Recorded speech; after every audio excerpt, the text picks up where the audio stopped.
মানে মাংসটা হচ্ছে সমস্ত হালকাতার মিষ্টি বুদ্ধি নেই, একটু তো আমার বুদ্ধিতে চলবে। গুড মর্নিং বন্ধুরা, বাংলা শুভ নববর্ষের শুভেচ্ছা ও ভালোবাসা জানিয়ে আজকে আরও একটা নতুন ব্লগ শুরু করছি। আশা করি তোমরা সবাই খুব ভালো আছো আর ভালো থেকো, পুরনো সব দুঃখ কষ্ট ভুলে গিয়ে নতুন বছরে নতুন করে বাঁচো, এই কামনাই করব ভগবানের কাছে। আর আমিও মোটামুটি ভালোই আছি। এখন ঘড়িতে সময় হচ্ছে সকাল 10টা 50। আজকে আর সকাল সকাল ঘুম থেকে ওঠা হয়নি গো। অ্যালার্ম দিয়ে রেখেছিলাম সকাল 5টার সময়, কিন্তু আমি উঠতে পারিনি। আমার এত ঘুম পাচ্ছিল যার জন্য আমার আর ওঠা হয়নি। কেননা গতকালকে আমি ঘুমের ওষুধ খেয়েছিলাম, সেই জন্য আমার আর সকাল সকাল ওঠা হয়নি গো। উঠতে উঠতে 7টা বেজে গেছে। 7টায় উঠেছি। 7টায় উঠে ফ্রেশ ট্রেশ হয়ে আগে চা বানিয়েছি। চা বানিয়ে সোনামার বাবাকে দিয়ে ঠাকুর ঘরে গিয়ে ঠাকুর ঘরের কাজ বাজ সেরে তারপরে ওপরে এসে ওপরের কাজ বাজ সেরে স্নান টান করে উঠতে এই বেলা। আর এই ড্রেসটা পরে নিয়েছি, এটাই হচ্ছে আমার পয়লা বৈশাখের ড্রেস। সোনামার বাবা একটা কুর্তি দিয়েছে, কিন্তু কুর্তি পরে এখন কোথায় যাব বলো, ওই জন্য আর কি নাইটিটাই পরে নিয়েছি। নাইটিটা পরলাম, এখন পুজো দেবো, পুজো দিয়ে তারপরে রান্নাবান্নার দিকে চলে যাব। কুর্তি পরে তো আর এগুলো সম্ভব না, আর যা গরম পড়েছে তাই না। তো সারাদিনটা তোমরা কিন্তু সাথে থেকো, কেননা আজকের ব্লগটি ভীষণই ভালো হতে চলেছে। জানোই তো পয়লা বৈশাখের ব্লগ, কি রান্না বান্না করব, পুজো পাঠ করব, কোথায় যাব না যাব, কি করব না করব, সবটাই তোমাদের সাথে শেয়ার করব। তোমরা কিন্তু কেউ ভিডিও স্কিপ করে দেখো না। তো চলো আগে একটুখানি আমি ফুল তুলে নিই। আমার বর বাজার থেকে গাঁদা ফুল, বেলপাতা, আমের শাখা এগুলো নিয়ে এসেছে, আর অন্য কোনো ফুল নিয়ে আসেনি। তো আমি ভাবছি গাছে তো বটকৃষ্ণ ফুল ফুটেই রয়েছে, এগুলো তুলে নিই।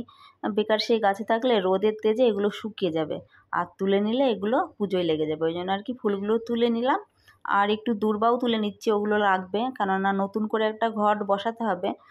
যদিও ঘরে একটা ঘট বসানো রয়েছে, ওই ঘটে তো পুজো হবে না, আলাদা একটা ঘট বসাতেই হবে দুধ উতলানোর জন্য। একেবারে ঠাকুর ঘরে চলে এসেছি, এসে আগে ফুলগুলো গোছগাছ করে নিচ্ছি। তোমাদের বললাম না যে গাঁদা ফুল এনেছে, ওই যে গাঁদা ফুল আর বটকৃষ্ণ ফুল, বেলপাতা, তুবড়া, তুলসী পাতা, এই দিয়ে পুজো হয়ে যাবে আজকের। আর দুটো নীলকণ্ঠ ফুল ফুটেছিল, সাদা নীলকণ্ঠ, ও দুটোও তুলে নিয়েছি। আর এই যে এনেছে আমের শাখা। তো বেশি পাতা রাখবো না, অনেকগুলো পাতা এনেছে, 5টা থেকে 7টা রাখবো, 5টায় রাখবো। যেগুলো একটুখানি খারাপ ছিল সেগুলো বাদ দিয়ে দিলাম, দিয়ে এই দেখো 5টা রেখেছি। কত সুন্দর লাগছে তাই না বলো? কি বলো তো, আমাদের ওখানে মানে বাবার বাড়িতে না প্রত্যেক বৃহস্পতিবার কিন্তু আমের শাখা আম গাছ থেকে পেড়ে নিয়েই পুজো করা হয়, কিন্তু এখানে কোথায় পাবে, কোথার থেকে আনবে? তো মানে পিতলের যে আমের শাখাগুলো থাকে ওই দিয়েই পুজো দেওয়া হয়।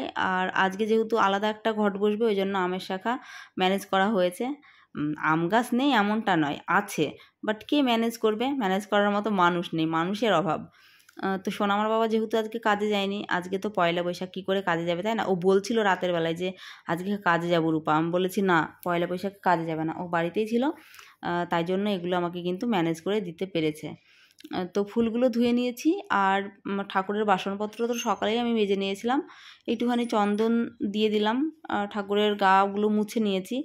প্রত্যেক দিন তো আর ঠাকুরকে স্নান করায় না, বৃহস্পতিবার করিয়ে দিই, কিন্তু আর বাকি দিনগুলো মুছে নিয়ে তারপরে চন্দন দিয়ে দিই। দিয়ে যেগুলো সিঁদুর লাগানোর দরকার সেগুলো সিঁদুর আমি একটুখানি লাগিয়ে নিচ্ছি। যেখানে নতুন ঘরটা পাতবো সেখানে একটু সিঁদুর দিয়ে দিলাম, আমের শাখাতে সিঁদুর দিয়ে দিলাম, আর যে আমটা ঘটে দেবো আর কি সে আমটাই সিঁদুর দিয়েছি। কেননা ঘট তো শুধু শুধু পাততে নেই, জানোই তো, ঘটের মধ্যে কিছু দিতে হয়। তো আমি একটা আম দিয়ে দিচ্ছি, আর একটুখানি রিকাবে দিয়ে দিলাম। কলার পাতা পাইনি, কলার পাতা পেলে ভালো হতো, কিন্তু কলার পাতা আনেনি, ওই জন্য আমি একটা রিকাবই করেছি প্রসাদ করার জন্য, ওটাতে একটুখানি দিয়ে দিলাম। আর সোনার ড্রেস পরে নিয়েছে, তো ওর বাবা যে ড্রেসটা দিয়েছে সেটা পরেনি, আমার দেওয়া ড্রেসটা পরেছে, কেননা আমার দেওয়া ড্রেসটা ওর পছন্দ ছিল না। বলছে মা আমার এই ড্রেসটা ভালো লাগছে না, ও পরেছে। তাই আমি ওকে বলছিলাম মানি এই ড্রেসটা পরে খুব সুন্দর লাগছিল, আর ওর বাবাও বলছিল না মানি সত্যিই ভালো লাগছে। আমি এদিকে প্রসাদ বানিয়ে নিয়েছি। কি হয়েছে বলো তো, প্রসাদ বানাতে গিয়ে দেখছি আপেলটা একটুখানি পচা ছিল, তো ওই জন্য আপেলটা চেঞ্জ করে আরও একটা আপেল আনিয়ে নিলাম, দিয়ে আপেলটা দিয়ে দিয়েছি। এদিকে আমার নৈবেদ্য কমপ্লিট হয়ে গেছে, এবারে পুজোতে বসবো আর কি। প্রথমে ঘরের পুজো কমপ্লিট করব, ঘরের পুজো কমপ্লিট করেই দুধ উতলাবো। আমি কিন্তু ঠাকুর ঘরেই দুধ উতলাচ্ছি। আমার ঠাকুমাদের দেখেছি ঠাকুমারা কিন্তু গোয়াল ঘরে দুধ উতলাতো, কিন্তু এখনকার দিনে গোয়াল ঘর কোথায় পাবো বলো? যাদের গোয়াল ঘর আছে তারা গোয়াল ঘরে উতলাবে, আর আমাদের তো গোয়াল ঘর নেই, আমাদের এই ঠাকুর ঘরে আছে। তো ওই জন্য আর কি ঠাকুর ঘরেই নতুন বছরে দুধ উতলাই আমরা।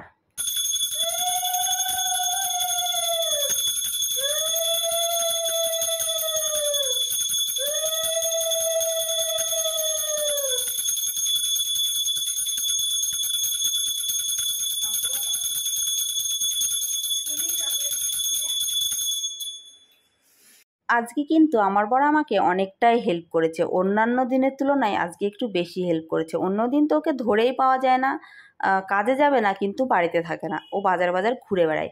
আজকে বাজারে যেতে চাইনি এমনটা নয়, বাজারে যেতে চাইছিল। আমি বলছিলাম যে না আজকে যেও না, মানে এখন যেও না, আমি পুজো পাঠ দিয়ে উঠি তারপরে তুমি যেও।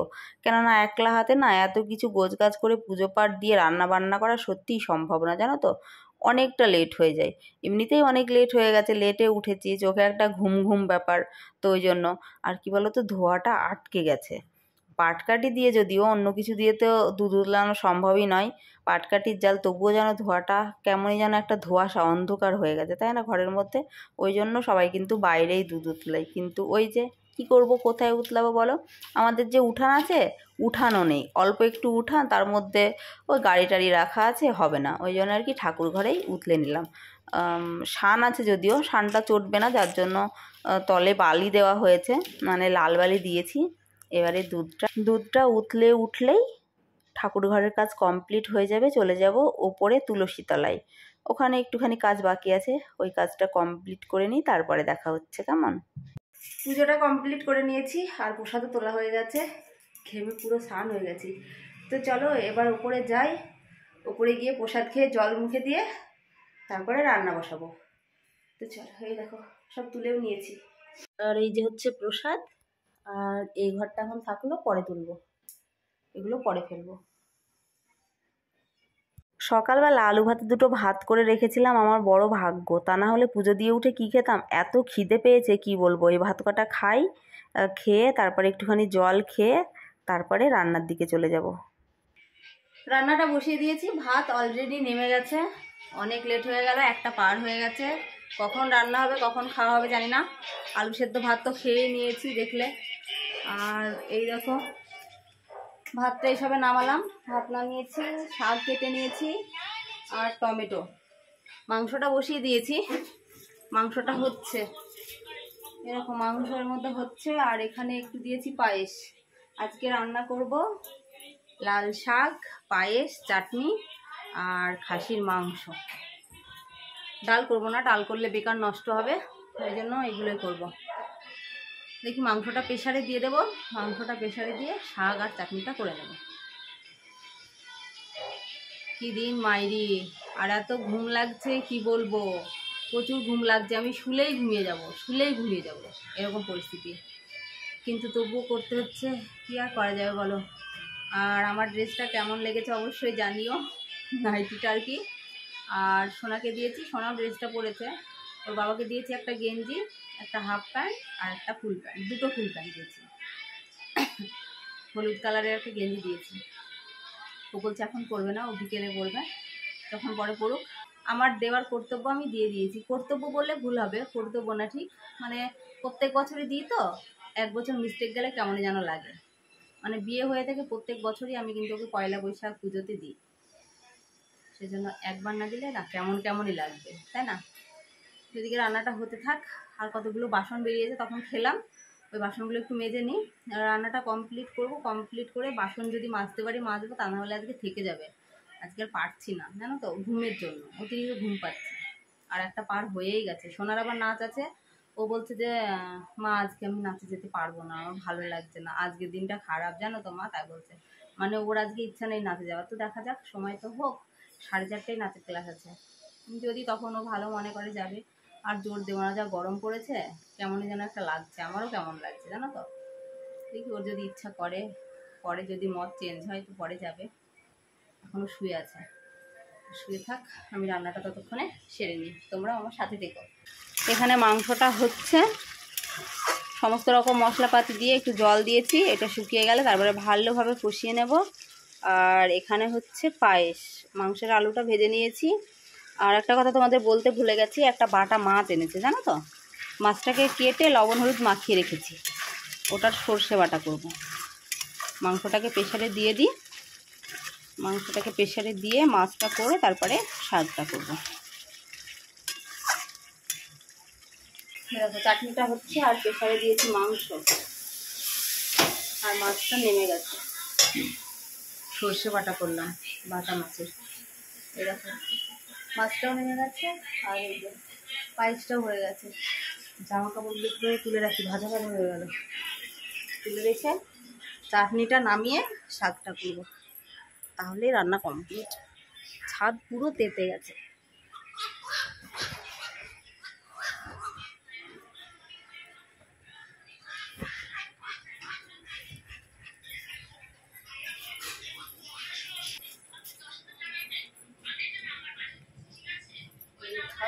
পরে ভাজ করবো।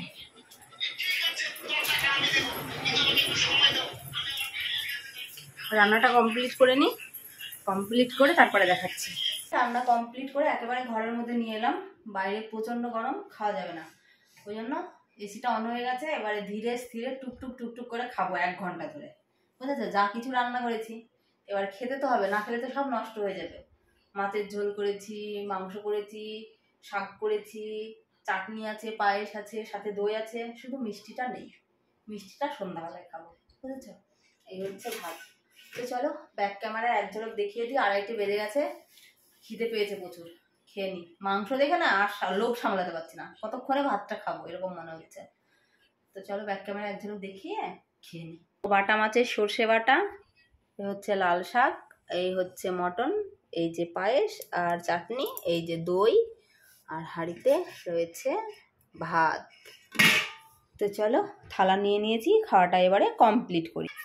খাওয়ার পরে টানা একটা ঘুম দিলাম, ঘুম দিয়ে এইসবে উঠলাম, উঠে এডিট কমপ্লিট করলাম। এডিট কমপ্লিট করে থালা বাসন ওইভাবেই পড়ে আছে।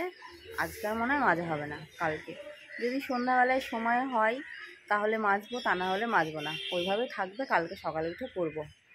এত ঘুম পাচ্ছিল কি বলবো, মাতালের মতো আমি টলে টলে বেড়াচ্ছিলাম। দিয়ে খাওয়া কমপ্লিট করে উঠে বাসনগুলো নামিয়ে রেখেছি, কোনো রকমে নামিয়ে রেখে ঘুমিয়ে গেছি। আমিও ঘুমিয়ে গেছি, সোনা আমার বাবাও ঘুমিয়ে গেছে। আর সোনা তো আজকে নাচে যাবে না বললো, ও নাচে সেই গেলই না, ও খেলতে চলে গেছে। মানে আমরা ঘুমিয়ে গেছি, ও খেলতে চলে গেছে। খেলে এখনও বাড়ি আসেনি, তো এখন একটুখানি যাই নিচের দিকে। 5:30 তো বেজেই গেছে, নিচে থেকে ঘুরে আসি আর ওকে একটুখানি দেখে আসি কোথায় আছে। এসে তারপরে যদি সময় হয় তাহলে কাজবাজগুলো সারবো, আর তা না হলে সকালবেলায়। আর তো সন্ধ্যা পুজো পাঠ দেওয়ার একটা ব্যাপার আছে, তাই না? সন্ধ্যা তো হয়ে আসলো, আর আধা ঘন্টা পরেই সন্ধ্যা লেগে যাবে। তো চলো আবার পরে কথা হচ্ছে। সন্ধ্যা পুজো দিয়ে এইসবে ওপরে এলাম, এই যে প্রসাদ নিয়ে বসে গেছি। দুপুরের কিছুটা প্রসাদ ছিল, আর এখন পুজো দিলাম সেই প্রসাদ। আমি প্রসাদ খাবো, আর সোনা খাচ্ছে দই। কি বলতো, ভাত খাওয়ার সময় আমরা কিন্তু কেউ দই খাইনি, সোনাও খায়নি। ওই যে ও দই নিয়ে বসেছে, আমি প্রসাদ নিয়ে বসেছি। আর ওর বাবা এই মিনিট 20 হলো ওর বাবা গেছে বাজারে। কি ঘুমাচ্ছিল, ব্যাপক ঘুম। আমি তো ঘুমের ওষুধ খেয়েইছি, তবুও আমার চোখ থেকে ঘুম ছেড়ে যাচ্ছে, ওর চোখ থেকে ঘুম ছাড়ছে না, ভাবা যায়? দিয়ে ওই তো গেল বাজারে, কখন আসবে জানি না। প্রসাদটা খেয়ে নিই আর সোনা দইটা খেয়ে নিই। আর ও আজকে নাচে সেই গেলই না, সবাই গেছে আজকে নাচে, জানো? সবাই ফোন করেছিল, সবাই ফোন করে বলছে তুমি আসলে না, তুমি আসলে না, তাই বলছে, কিন্তু ও গেল না নাচে। কি বলবো বলো, সপ্তাহে একটা দিন নাচ, মাসে 4টে দিন, তাই যায় না, তার মধ্যে আমার মিস্টেক করে, তাহলে কি করে হবে বলো? কিছু বলার নেই আমার। আর খেলে খেলে আসলো, এসেও চেঞ্জ করলো, হাত মুখ ধুয়ে চেঞ্জ করে এই যে পড়তে বসেছিল। দিয়ে আবার বললো দই খাবো, দই দিলাম, খেয়ে নি। কেমন তোমাদের বলেছিলাম না সন্ধ্যাবেলায় মিষ্টি খাবো, এই দেখো সেই মিষ্টি, হালখাতার মিষ্টি। এই দেখো দই, দুপুরবেলায় না খেয়ে সব এখন দই খাচ্ছে। তুমি ভালো ভালোটা খাবা না? ভালো ভালো তো খাওয়াই হয়ে গেল না বলো? ভালো ভালো খেলাম। এটা গজা, এটা হলো কাঁচা গোল্লা। আর এটা কি? ওটা কি খাচ্ছিস মানে? এই কটা মিষ্টি দিল, আর দিল না? তোমার হালখাতা নেই? আর আমি ওকে বলেছিলাম যে চৈত্র মাসে সব জায়গায় বাকি করে রাখতে, একটা করে ধার শোধ করবে আর একটা করে প্যাকেট দেবে, খাবো বসে বসে। না, আমার কথা শোনেইনি। এটা মানে ধার ছিল না, দোকানে মালপত্র নেই, সেই দোকান থেকে দিয়েছে। বুদ্ধি নেই, একটু তো আমার বুদ্ধিতে চলবে, আমার বুদ্ধিতে চলে না। আমি হলে ধার করে রাখতাম, যে পয়লা বৈশাখে মিষ্টি খেতাম আর শোধ করতাম। মানে আগে ধার করতাম না, চৈত্র মাসের ওই 28-29 তারিখে ধার করতাম, দিয়ে একটা কার্ড দিত, খেয়ে নিতাম, খেয়ে মজা হতো। মিষ্টি খেয়েই যাচ্ছে দেখো। আমার জন্য কই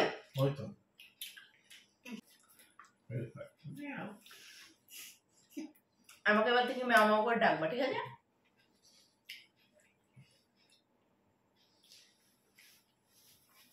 আমি কিছুই জানিনি।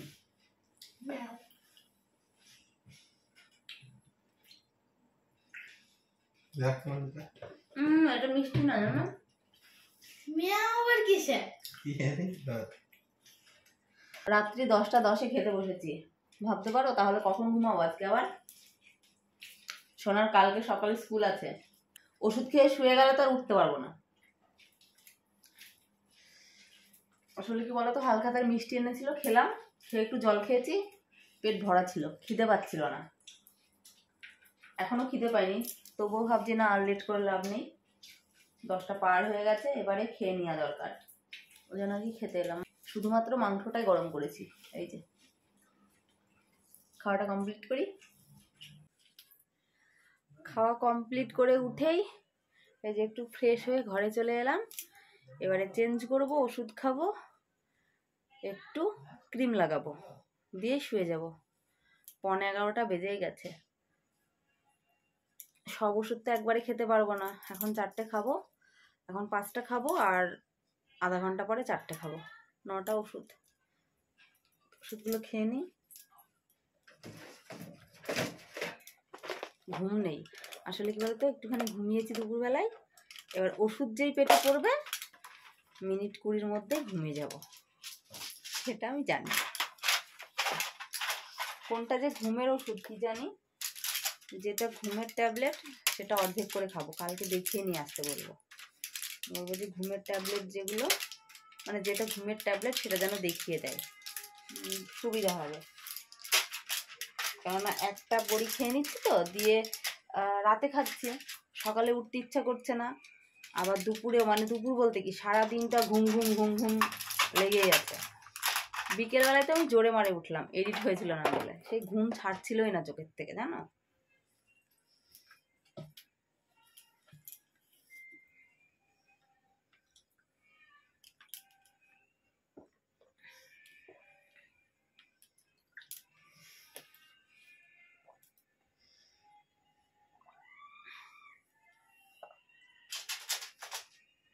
খাওয়া হলো,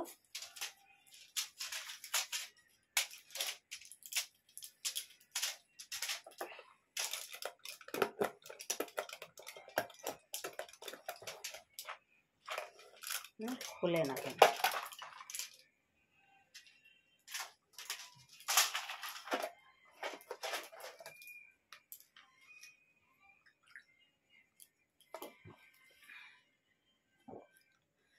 ওইগুলো একটু পরে খেতে হবে। তো চলো, আজকের মতো ভিডিওটি এখানে এন্ড করছি। সবাই খুব ভালো থেকো, সুস্থ থেকো, আর আগামীকাল নতুন কোনো ভিডিওতে দেখা হচ্ছে। আজকের মতো টাটা বন্ধুরা, গুড নাইট সবাইকে।